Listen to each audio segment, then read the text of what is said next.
हाँ जी, welcome to IIT JAM 2026 linear algebra का जो आपका सेगमेंट चल रहा है लेक्चर सीरीज का, उसी में हम एक और क्वेश्चन ऐड ऑन कर रहे हैं।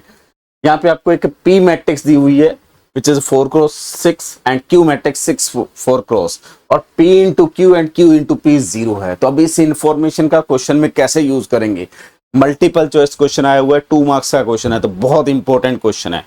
ठीक है, बहुत सारे स्टूडेंट 2 मार्क्स के क्वेश्चन को जो मल्टीपल चॉइस है वो अटेम्प्ट नहीं कर पाते हैं। बेसिक सा लॉजिक हम यूज करेंगे जिससे ये पूरा क्वेश्चन सोल्व हो जाएगा। सबसे पहले आपको P इंटू क्यू 0 दिया हुआ है, और जब भी P इंटू क्यू 0 दिया हुआ है तो इसका मतलब क्या होगा?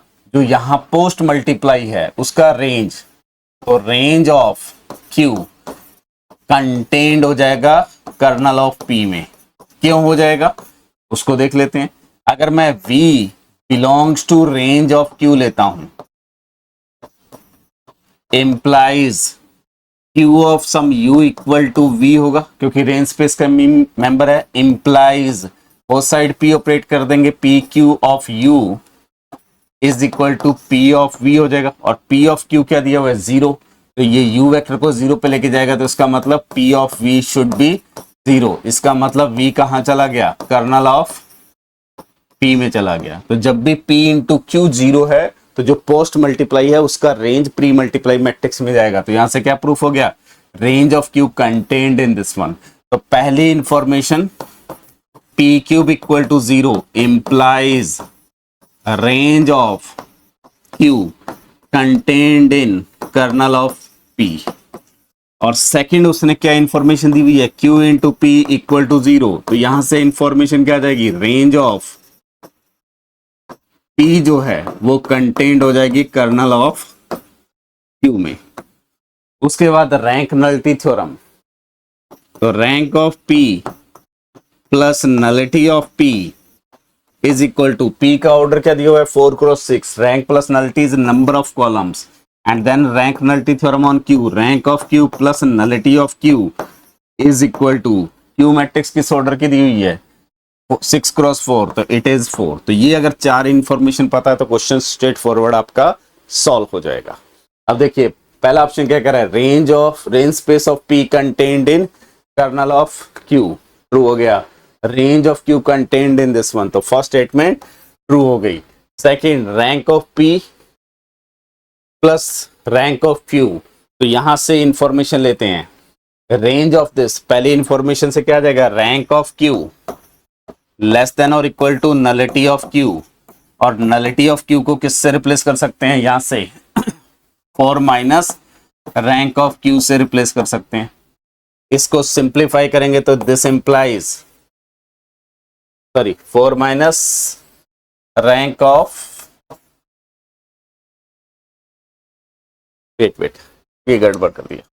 यहां पे इस इनक्विटी को यूज कर रहा हूं, तो rank of P less than और equal to nullity of Q आ जाएगा, एंड नलिटी ऑफ Q क्या आ जाएगा आपके पास? Rank of Q 4 minus rank of Q।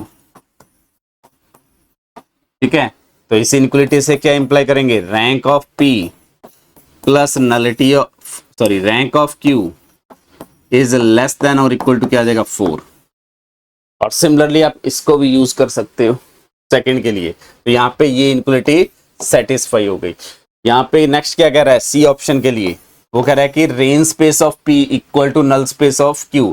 तो rank of P equal to nullity of Q दे दिया आपने, और इस इनक्विटी का यूज करेंगे। ठीक है, तो यहां से rank of Q plus nullity की जगह क्या रिप्लेस कर सकते हैं? Rank of P equal to क्या हो जाएगा? 4। Range space equal to null space, तो rank of P plus rank of Q is equal to 4। ये ट्रू हो गया। अब वो कह रहा है कि range space of Q is equal to null space of P। ये रहा, रेंज स्पेस ऑफ Q क्या है? कंटेन्ड है कर्नल ऑफ P में। इक्वलिटी की कोई गारंटी नहीं है, तो डी ऑप्शन की कोई गारंटी नहीं है। तो answer should be A, B and C answer. सिर्फ ये अगर 4 इंफॉर्मेशन पता थी, ये इंप्लाई करना आता है, तो क्वेश्चन डायरेक्टली सॉल्व। और इस टाइप के लॉजिकल आंसर, सिस्टमेटिकल आंसर अगर आपको देखने हैं तो चैनल को सब्सक्राइब करिए, ताकि आपको डेली लेक्चर्स का अपडेट मिलता रहेगा। मैं बहुत सारे ऐसे कंसेप्ट यहाँ पे ऐड करूंगा जो स्ट्रेट फॉरवर्ड है। और अगर आपको सारे कंसेप्ट सीखने हैं तो गुरुकुलम की मोबाइल ऐप पे जाइए, वहां पे आपका एक की कंसेप्ट्स का सेक्शन आएगा, वहां से आप ये सारे कंसेप्ट सीख सकते हैं। ठीक है, थैंक यू।